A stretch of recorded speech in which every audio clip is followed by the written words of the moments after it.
कहानी सम्राट मुंशी प्रेमचंद की मशहूर कहानी घासवाली का वाचन आज प्रेम की पराकाष्ठा का एक अन्यतम बिंदु माना जाता है। आपके समक्ष आपके स्वागत में घासवाली कहानी का वाचन प्रस्तुत है। मूलिया हरी हरी घास का गट्ठा लेकर आई तो उसका गेहुआ रंग कुछ तमतमाया हुआ था और बड़ी बड़ी मद भरी आंखों में शंका समाई हुई थी। महावीर ने उसका तमतमाया हुआ चेहरा देखकर पूछा, क्या है मूलिया, आज कैसा जी है? मूलिया ने कुछ जवाब न दिया। उसकी आंखें डबडबा गईं। महावीर ने समीप आकर पूछा, क्या हुआ, बताती क्यों नहीं? किसी ने कुछ कहा है? अम्मा ने डांटा है? क्यों इतनी उदास है? मूलिया ने सिसक कर कहा, कुछ नहीं। हुआ क्या है? अच्छी तो हूँ। महावीर ने मूलिया को सिर से पांव तक देखकर कहा, चुपचाप रोएगी, बताएगी नहीं। मूलिया ने बात टालकर कहा, कोई बात भी हो तो क्या बताऊं? मूलिया इस ऊसर में गुलाब का फूल थी, गेहुआ रंग था, हिरन की सी आंखें, नीचे खिंचा हुआ चिबुक, कपोलों पर हल्की लालिमा, बड़ी बड़ी नुकीली पलकें, आंखों में एक विचित्र आर्द्रता जिसमें एक स्पष्ट वेदना, एक मूक व्यथा झलकती रहती थी। मालूम नहीं चमारों के इस घर में वह अप्सरा कहाँ से आ गई थी। क्या उसका कोमल सा फूल सा गात इस योग्य था कि सर पर घास की टोकरी रखकर बेचने जाती? उस गांव में भी ऐसे लोग मौजूद थे जो उसके तलवे के नीचे आंख बिछाते थे, उसकी एक चितवन के लिए तरसते थे, जिनसे अगर एक शब्द भी बोलती तो निहाल हो जाते। लेकिन उसे आए साल भर से अधिक हो गया, किसी ने उसे युवकों की तरफ ताकते या बातें करते नहीं देखा। वह घास लिए निकलती तो ऐसा मालूम होता मानो ऊषा का प्रकाश सुनहरे आवरण में रंजित अपनी छटा बिखेरता जाता हो। कोई गजलें गाता, कोई छाती पर हाथ रख कर कहता, पर मूलिया नीची आंख किए अपनी राह चली जाती। लोग हैरान होकर कहते, इतना अभिमान, महावीर में ऐसे क्या सुरखाप के पर लगे हैं? ऐसा अच्छा जवान भी तो नहीं, न जाने क्या कैसे उसके साथ रहती। मगर आज ऐसी बात हो गई जो इस जात की और युवतियों के लिए चाहे गुप्त संदेश होती, मूलिया के लिए हृदय का शूल थी। प्रभात का समय था, पवन आम की बौर की सुगंधी से मतवाला हो रहा था, आकाश पृथ्वी पर सोने की वर्षा कर रहा था। मूलिया सिर पर झवा रखे घास छीलने चली तो उसका गेहुआ रंग प्रभात की सुनहरी किरणों से कुंदन की तरह चमक उठा। एकाएक युवक चैन सिंह सामने आता हुआ दिखाई दिया। मूलिया ने चाहा कि कतरा कर निकल जाए, मगर चैन सिंह ने उसका हाथ पकड़ लिया और बोला, मूलिया, तुझे क्या मुझ पर दया, जरा भी दया नहीं आती? मूलिया का वह फूल सा खिला हुआ चेहरा ज्वाला की तरह दहक उठा। वह जरा भी नहीं डरी, जरा भी न झिझकी, झौवा जमीन पर गिरा दिया और बोली, मुझे छोड़ दो, नहीं मैं चिल्लाती हूँ। चैन सिंह ने आज जीवन में एक नया अनुभव हुआ। नीची जातों में रूप माधुरी का इसके सिवा और काम ही क्या है कि वह ऊंची जाति वालों का खिलौना बने। ऐसे कितने ही मार्क उसने जीते थे, पर आज मूलिया के चेहरे का वह रंग, उसका वह क्रोध, वह अभिमान देखकर उसके छक्के छूट गए। उसने लज्जित होकर उसका हाथ छोड़ दिया। मूलिया वेग से आगे बढ़ गई। संघर्ष की गर्मी में चोट की व्यथा नहीं होती, पीछे से टीस होने लगती है। मूलिया जब कुछ दूर निकल गई तो क्रोध और भय तथा अपनी बेकसी को अनुभव करके उसकी आंखों में आंसू भर आए। उसने कुछ देर तक जब्त किया, फिर सिसक सिसक कर रोने लगी। अगर वह इतनी गरीब नहीं होती तो किसी की मजाल थी कि उस तरफ उसका अपमान करता। वह रोती जाती थी और घास छीलती जाती थी। महावीर का वह क्रोध जानती थी, अगर वह उससे कह दे तो वह इस ठाकुर का खून का प्यासा हो जाएगा और फिर न जाने क्या हो। इस ख्याल से उसके रोएं खड़े हो गए, इसलिए उसने महावीर के प्रश्नों का कोई उत्तर न दिया। दूसरे दिन मूलिया घास के लिए न गई। सास ने पूछा, तो क्यों नहीं जाती? और सब तो चली गई। मूलिया ने सिर झुकाकर कहा, मैं अकेली न जाऊंगी। सास ने बिगड़ कर कहा, अकेले क्या तुझे बाग उठा ले जाएगा? मूलिया ने और भी सिर झुका कर लिया और दबी हुई आवाज़ से बोली, सब मुझे छेड़ते हैं। सास ने डांटा, न तू औरों के साथ जाएगी न अकेले जाएगी तो फिर जाएगी कैसे? वह साफ साफ क्यों नहीं कहती कि मैं न जाऊंगी? तो यहाँ मेरे घर में रानी बन के निभाना होगा। किसी को चाम नहीं प्यारा होता है, काम प्यारा होता है। तो बड़ी सुंदर है तो तेरी सुंदरता लेकर चाटूं? उठा झाबा और घास ला। द्वार पर नीम के दरख्त के साए में महावीर खड़ा घोड़े मल रहा था।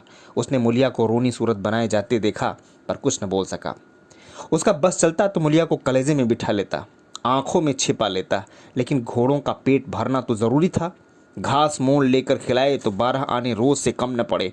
ऐसी मजदूरी ही कौन होती है। मुश्किल से 1.5-2 रुपए मिलते हैं और वह भी कभी मिले और कभी न मिले। जब से यह सत्यानाशी लारियां चलने लगी, इक्के वालों की बधिया बैठ गई है। कोई सेंत में भी नहीं पूछता। महाजन से 150 रुपये उधार लेकर इक्का और घोड़ा खरीदा था, मगर लारियों के आगे इक्के को कौन पूछता है। महाजन का सूद भी तो न पहुंच सका। मूल का कहना ही क्या। ऊपर मन से बोला, न मन हो तो रहने दो, देखी जाएगी। इस दिलजोई ने से मुलिया निहाल हो गई। बोली, घोड़ा खाएगा क्या। आज उसने कल का रास्ता छोड़ दिया और खेतों की मेड़ से होती हुई चली। बार बार सतर्क आंखों से इधर उधर ताकती जाती थी और दोनों तरफ ऊख के खड़े खेत थे। जरा भी खड़खड़ाहट होती, उसका जी सन्न हो जाता। कहीं कोई ऊख में छिपा न बैठा हो, मगर कोई नई बात न सूझी हुई। ऊख के खेत निकल गए, आमों का बाग निकल गया, सिंचे हुए खेत नजर आने लगे। दूर के कुएं पर पुर चल रहा था। खेतों की मेड़ों पर हरी हरी घास जमी हुई थी। मुलिया का दिल ललचाया। यहाँ आध घंटे में जितनी घास छिल सकती है, सूखे मैदान में दोपहर तक नहीं छिल सकेगी। और यहाँ देखता ही कौन है, कोई चिल्लाएगा तो चली जाऊंगी। वह बैठकर घास छिलने लगी और 1 घंटे में उसका झाबा आधे से ज़्यादा भर गया। वह अपने काम में इतनी तन्मय थी कि उसे चैन सिंह के आने की खबर ही न हुई। एकाएक उसने आहट पाकर सिर उठाया तो चैन सिंह को खड़ा देखा। मुलिया की छाती धक्ष हो गई। जी में आया भाग जाए, झाबा उलट दे और खाली झाबा लेकर चली जाए, पर चैन सिंह ने कई गज के फासले से ही रुक कर कहा, डर मत, भगवान जानता है मैं तुझसे कुछ न बोलूँगा। जितनी घास चाहे छील ले, मेरा ही खेत है। मुलिया के हाथ सुन्न हो गए। खुरपी हाथ में जम सी गई। घास नज़र ही ना आती थी। जी चाहता था जमीन फट जाए और समा जाऊं। जमीन आंखों के सामने तैरने लगी। चैन सिंह ने आश्वासन दिया, छीलते क्यों नहीं, मैं तुझसे कुछ कहता थोड़े ही हूँ। यहीं रोज चली आया कर, मैं छील दिया करूँगा। मुलिया चित्रलिखित सी बैठी रही। चैन सिंह ने एक कदम आगे बढ़ाया और बोला, तुम मुझसे इतना डरती क्यों है। क्या तू समझती है मैं आज भी तुझे सताने आया हूँ। ईश्वर जानता है कल भी तुझे सताने के लिए मैं तेरा हाथ नहीं पकड़ा था। तुझे देखकर आप हाथ बढ़ गए। मुझे कुछ सुध ही न रही। तू चली गई तो मैं वहीं बैठकर घंटों रोता रहा। जी में आता था हाथ काट लूँ, कभी जी आता था जहर खा लूँ। तभी तो तुझे ढूंढ रहा हूँ। आज तू इस रास्ते से चली आई, मैं सारा हार छानता हुआ यहाँ आया हूँ। अब जो सज़ा तेरे जी में आवे दे दे। अगर तू मेरा सिर भी काट ले तो गर्दन न हिलाऊंगा। मैं सोहदा था, लुच्चा था, लेकिन जब से तुझे देखा है मेरे मन की सारी खोट मिट गई है। अब तो यही जी में आता है कि तेरा कुत्ता होता और तेरे पीछे पीछे चलता। तेरा घोड़ा होता तब तो तू अपने हाथों से मेरे सामने घास डालती। किसी तरह यह चोला तेरे काम आवे, मेरे मन की यह सबसे बड़ी लालसा है। मेरी जवानी काम ना आवे अगर मैं किसी खोट में से ये बातें कर रहा हूँ। बड़ा भगवान था महावीर जो ऐसी देवी उसे मिले। मुलिया चुपचाप सुनती रही। फिर नीचा सिर करके भोलेपन से बोली, तो तुम मुझे क्या कहने को कहते हो। चैन सिंह ने समीप आकर बोला, बस तेरी दया चाहता हूँ। मुलिया ने सिर उठाकर उसकी ओर देखा। उसकी लज्जा न जाने कहाँ गायब हो गई। चुपते हुए शब्दों में बोली, तुमसे एक बात कहूँ, बुरा तो न मानोगे। तुम्हारा ब्याह हो गया है या नहीं। चैन सिंह ने जबी जबान से कहा, ब्याह तो हो गया है, लेकिन ब्याह क्या है, खिलवाड़ है। मुलिया ने होठों पर अवहेलना की मुस्कुराहट झलक पड़ी और बोली, फिर भी अगर मेरा आदमी तुम्हारी औरत से इस तरह बातें करता तुम्हें कैसा लगता। तुम उसकी गर्दन काटने पर तैयार हो जाते कि नहीं, बोलो। क्या समझते हो कि महावीर चमार है तो उसकी देह में लहू नहीं है, उसे लज्जा नहीं है, उसे अपने मर्यादा का विचार नहीं है। मेरा रूप रंग तुम्हें भाता है क्या। घाट के किनारे मुझसे कहीं सुंदर औरतें तुम नहीं घुमा करती। मैं उनके तलवों की बराबरी भी नहीं करती और तुम उसमें से किसी को क्यों नहीं दया मांगते। क्या उनके पास दया नहीं है। मगर वहाँ तुम न जाओगे क्योंकि वहाँ जाते तुम्हारी छाती दहलती है। मुझसे दया मांगते हो इसलिए न कि मैं चमारिन हूँ, नीच जात की हूँ, और नीच जात की औरत जरा सी घुड़की धमकी व जरा सी लालच से तुम्हारी मुट्ठी में आ जाएगी। कितना सस्ता सौदा है। ठाकुर हो ना, ऐसा सस्ता सौदा क्यों छोड़ने लगे। चैन सिंह लज्जित होकर बोला, मुला यह बात नहीं है, मैं सच कहता हूँ। इसमें ऊंच नीच की बात नहीं है, सब आदमी बराबर हैं। मैं तो तेरे चरणों पर सिर रखने को तैयार हूँ। मुलिया इसलिए ना कि जानते हो कि मैं कुछ कर नहीं सकती, जाकर किसी खतरानी के चरणों पर सिर रखो तो मालूम हो कि चरणों पर सिर रखने का क्या फल मिलता है। फिर यह सिर तुम्हारी गर्दन पर न रहेगा। चैन सिंह मारे शर्म के जमीन से गड़ा जाता था। उसका मुंह ऐसा सूख गया था मानो महीनों की बीमारी से उठा हो। मुंह से बात न निकलती थी और मौलिया इतनी वाकपटु है इसका उसे गुमान भी न था। मौलिया फिर बोली, मैं भी रोज बाजार जाती हूँ, बड़े बड़े घरों का हाल जानती हूँ। मुझे किसी बड़े घर का नाम बता दो जिसमें से कोई साइस, कोई कोचवान, कोई कहार, कोई पंडा, कोई महाराज न घुसा बैठा हो।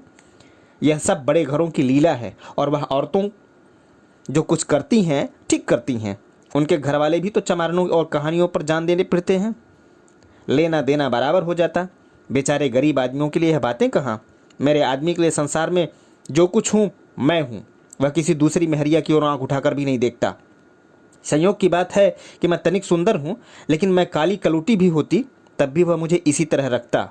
मुझे विश्वास है मैं चमारिन होकर भी इतनी नीच नहीं हूँ कि विश्वास का बदला खोट से दूँ। हाँ, वह अपने मन की करने लगे, मेरे छाती पर मूंग दलने लगे तो मैं भी उसकी छाती पर मूंग दलूंगी।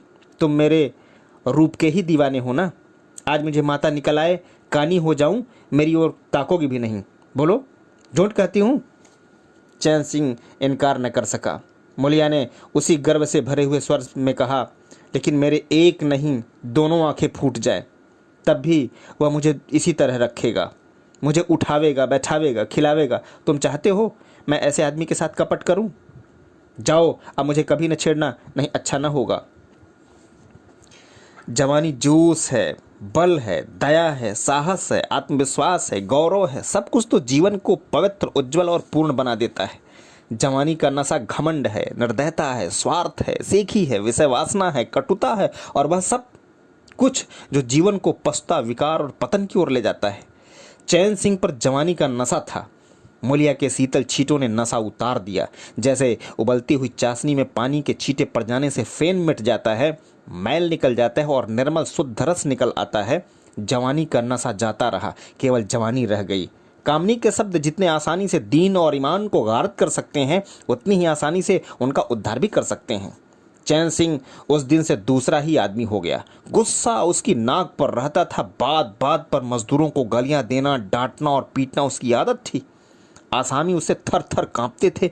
मजदूर उसे आते देखकर अपने काम में चुस्त हो जाते थे, पर ज्यों ही उसने इधर पीठ फेरी और उन्होंने चिलम पीना शुरू किया, सब दिल में उससे जलते थे, उसे गालियां देते थे। मगर उस दिन से चैन सिंह इतना दयालु, इतना गंभीर, इतना सहनशील हो गया कि लोगों को आश्चर्य होता था। कई दिन गुजर गए थे। एक दिन संध्या समय चैन सिंह खेत देखने गया। पूर चल रहा था। उसने देखा कि एक जगह नाली टूट गई है और सारा पानी बहा चला जाता है। क्यारियों में पानी बिल्कुल नहीं पहुंचता, मगर क्यारी बनाने वाली बुढ़िया चुपचाप बैठी है। उसे इसकी जरा भी फिक्र नहीं है कि पानी क्यों नहीं आता। पहले यह दशा देखकर चैन सिंह आपे से बाहर हो जाता। उस औरत की उस दिन मजदूरी काट लेता और पुर चलाने वालों को घुड़कियां जमाता। पर आज उसे क्रोध नहीं आया। उसने मिट्टी लेकर नाली बांध दी और खेत में जाकर बुढ़िया से बोला, तो यहाँ बैठी है और पानी सब बहा जा रहा है। बुढ़िया घबरा कर बोली, अभी खुल गई होगी राजा, मैं अभी जाकर बंद किए देती हूँ। यह कहती हुए थर थर कांपने लगी। चैन सिंह ने उसकी दिलजोई करते हुए कहा, भाग मत, भाग मत, मैंने नाली बंद कर दी है। बुढ़ऊ कई दिन से नहीं दिखाई दिए, कहीं काम पर जाते हैं कि नहीं? बुढ़िया गदगद होकर बोली, आजकल तो खाली ही बैठे हैं भैया, कहीं काम नहीं लगता। चैन सिंह ने नम्र भाव से कहा, तो हमारे यहाँ लगा दे, थोड़ा सा सन रखा है उसे काट दे। यह कहता हुआ वह कुएं की ओर चला गया। यहाँ 4 पुर चल रहे थे, पर इस वक्त 2 हाकिवे बेर खाने गए थे। चैन सिंह को देखते ही मजदूरों के होश उड़ गए। ठाकुर ने पूछा, 2 आदमी कहाँ गए? तो क्या जवाब देंगे? सब के सब डांटे जाएंगे। बेचारे दिल में सहमे जा रहे थे। चैन सिंह ने पूछा, वह दोनों कहाँ चले गए? किसी के मुंह से आवाज़ न निकली। सहसा सामने दोनों मजदूर धोती के एक कोने में बेर भरे आते दिखाई दिए। खुश खुश बात करते चले आ रहे थे। चैन सिंह पर निगाह पड़ी तो दोनों को प्राण सूख गए, पांव मन भर के हो गए। अब न आते बनता न जाते। दोनों समझ गए कि यार डांट पड़ी, शायद मजदूरी भी कट जाए। चाल धीमी पड़ गई। इतने में चैन सिंह ने पुकारा, बढ़ाओ बढ़ाओ, कैसे बेर हैं? लाओ जरा मुझे भी दो, मेरे ही पेड़ के है ना। दोनों और भी सहम उठे। आज ठाकुर जीता न छोड़ेगा। कैसा मीठा मीठा कर बोल रहा है, उतनी ही भिगो भिगो कर लगाएगा। बेचारे और भी सिकुड़ गए। चैन सिंह ने फिर कहा, जल्दी से ले आओ। पक्की पक्की सब मैं ले लूँगा, जरा एक आदमी लपक कर घर से थोड़ा सा नमक तो ले ले। तुम भी दोनों आ जाओ, उस पेड़ के बेर मीठे होते हैं, बेर खा ले, काम तो करना ही है।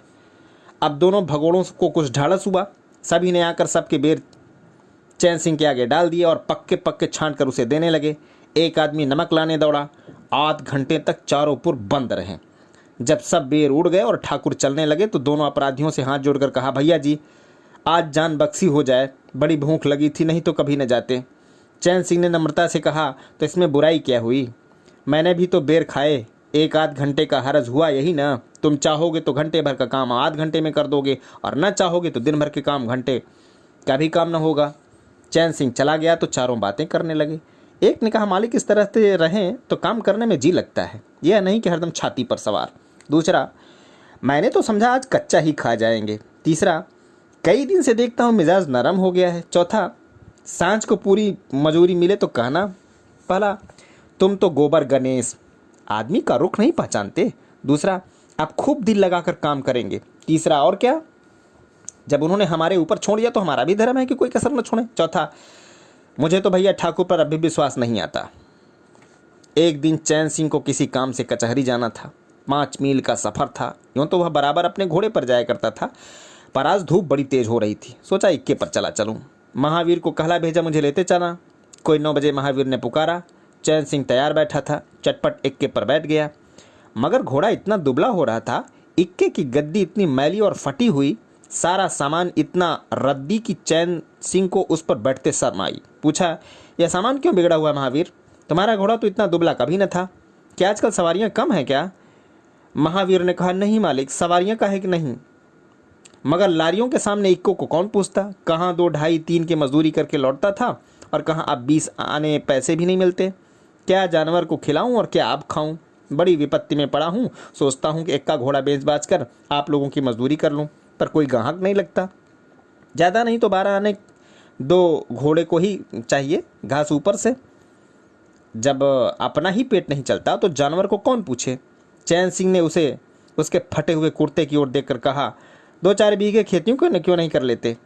महावीर सिर झुकाकर बोला, खेती के लिए बड़ा पौरुख चाहिए मालिक। मैंने तो यही सोचा है कि कोई ग्राहक लग जाए तो इक्के को औनों पौनों में निकाल दूंगा, फिर घास छीलकर बाजार ले जाया करूं। आजकल सास पतोहू दोनों छीलती हैं, तब जाकर 10-12 आने पैसे नसीब होते हैं। चैन सिंह ने पूछा, तो बुढ़िया बाजार जाती होगी? महावीर लजाता हुआ बोला, नहीं भैया, वह इतनी दूर कहाँ चल सकती है। घर वाली जाती है, दोपहर तक घास छिलती है, तीसरे पहर बाजार जाती है और वहाँ से घड़ी रात गए लौटती है। हलकान हो जाती है भैया, मगर क्या करूँ, तकदीर से क्या जोर। चैन सिंह कचहरी पहुँच गए और महावीर सवारियों की टोह में इधर उधर इक्के को घुमाता हुआ शहर की तरफ चला गया। चैन सिंह ने उसे 5 बजे आने को कह दिया। कोई 4 बजे चैन सिंह कचहरी से फुर्सत पाकर बाहर निकले। हाथे में पान की दुकान थी। जरा और आगे बढ़कर एक घना बरगद का पेड़ था, उसकी छां में 20 ही तांगे इक्के फिटने खड़ी थी। घोड़े खोल दिए गए थे। वकीलों, मुख्तारों और अफसरों की सवारियां यहीं खड़ी रहती थीं। चैन सिंह ने पानी पिया, पान खाया और सोचने लगा कि कोई लारी मिल जाए तो जरा शहर चला जाऊं कि उनकी निगाह एक घासवाली पर पड़ गई। सिर पर घास का झाबा रखे साइसों के मोल भाव कर रही थी। चैन सिंह का हृदय उछल पड़ा, यह तो मुलिया है। बनी ठनी एक गुलाबी साड़ी पहने कोचवालों से मोल तोल कर रही थी। कई कोचवान जमा हो गए थे, कोई उससे दिल्लगी करता, कोई घूरता, कोई हंसता।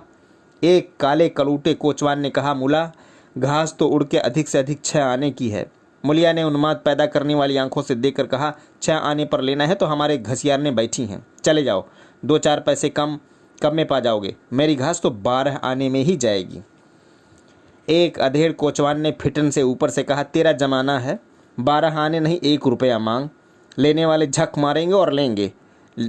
निकलने दे वकीलों को, अब देर नहीं है। एक तांगे वाले ने, जो गुलाबी पगड़ी बांधे हुए था, बोला, बुढ़ाऊ के मुंह में पानी भराया, अब मुलिया काहे को किसी और की ओर देखेगी।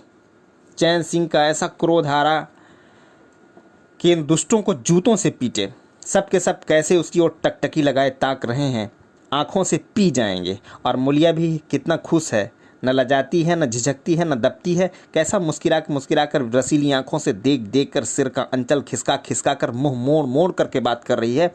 वही मुलिया जो शेरनी की तरह तड़प उठी थी। इतने में 4 बजे अमले और वकील मुख्तारों का एक मेला सा निकल पड़ा। अमले लारियों पर दौड़े, वकील मुख्तार इन सवारियों की ओर चले। कोचवानों ने भी झटपट घोड़े जोते। कई महाशयों ने मुलिया को रसिक नेत्रों से देखा और अपनी अपनी गाड़ियों पर जा बैठे। एकाएक मुलिया घास का झाबा लिए उस फिटन के पीछे दौड़ी। फिटन में एक अंग्रेजी फैशन के जवान वकील साहब बैठे थे। उन्होंने पावदान के पास घास रखवा ली, जेब से कुछ निकालकर मुलिया को दे दिया। मुलिया मुस्कराई। दोनों में कुछ बातें हुई जो चैन सिंह न सुन सके। एक क्षण में मुलिया प्रसन्नमुख घर की ओर चली। चैन सिंह पान वाले की दुकान पर विस्मृति की दशा में खड़ा रहा। पान वाले ने दुकान बढ़ाई, कपड़े पहने और कैबिन का द्वार बंद करके नीचे उतरा तो चैन सिंह की समाधि टूटी। पूछा, क्या दुकान बंद कर दी? पान वाले ने सहानुभूति दिखाकर कहा, इसकी दवा करो ठाकुर साहब, यह बीमारी अच्छी नहीं है। चैन सिंह ने चकित होकर पूछा, कैसी बीमारी? पान वाला बोला, कैसी बीमारी? आध घंटे से यहाँ खड़े हो जैसे कोई मुर्दा खड़ा हो। सारी कचहरी खाली हो गई, सब दुकानें बंद हो गई, मेहतर तक झाड़ू लगा करके चल दिए। तुम्हें कुछ खबर नहीं हुई? यह बुरी बीमारी है, जल्दी दवा कर डालो। चैन सिंह ने छड़ी संभाली और फाटक की ओर चला कि महावीर का एक्का सामने आता दिखाई दिया। कुछ दूर एक्का निकल गया तो चैन सिंह ने पूछा, आज कितने पैसे कमाए महावीर? महावीर ने हंसकर कहा, आज तो मालिक दिन भर खड़ा ही रह गया, किसी ने बेगार में भी न पकड़ा, ऊपर से 4 पैसे की बीड़ियाँ भी पी गया। चैन सिंह ने जरा देर के बाद कहा, मेरी एक सलाह है, तुम मुझसे 1 रुपया रोज ले लिया करो। बस जब मैं बुलाऊं तो एक्का लेकर चले आया करो, तब तो तुम्हारी घरवाली को घास लेकर बाजार ना आना पड़ेगा। बोलो मंजूर है? महावीर ने सजल आंखों से देखकर कहा, मालिक आपका ही तो खाता हूँ, आपका पर्जा हूँ, जब मर्जी हो पकड़ मंगवाइए। और आपसे रुपए? चैन सिंह ने बात काट कर कहा, नहीं, मैं तुमसे बेगार नहीं लेना चाहता, तुम मुझसे 1 रुपया रोज ले जाया करो।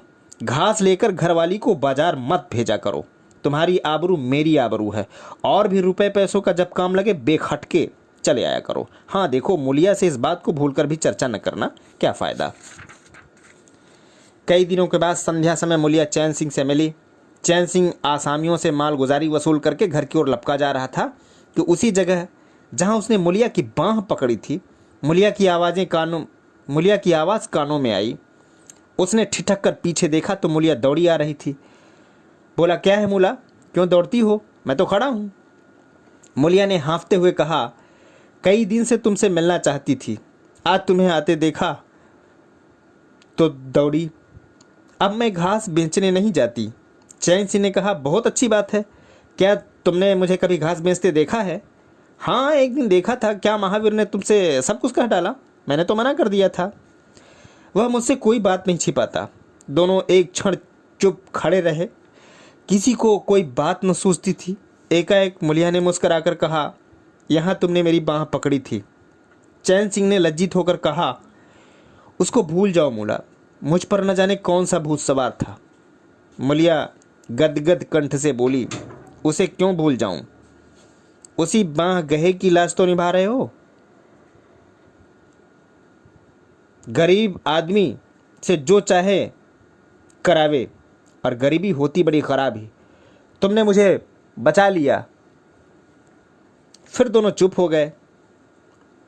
जरा देर बाद मुलिया ने फिर कहा, तुमने मुझे समझा होगा, मैं हंसने बोलने में मगन हो रही थी। चैन सिंह ने बलपूर्वक कहा, नहीं मुलिया, मैंने एक क्षण के लिए भी नहीं समझा। मुलिया मुस्कराकर बोली, मुझे तुमसे यही आशा थी और है। पवन सींचे हुए खेतों में विश्राम करने जा रहा था, सूर्य निशा की गोद में विश्राम करने जा रहा था, और उस मलिन प्रकाश में चैन सिंह मुलिया की विलीन होती हुई रेखा को खड़ा देख रहा था। जय हिंद, जय भारत।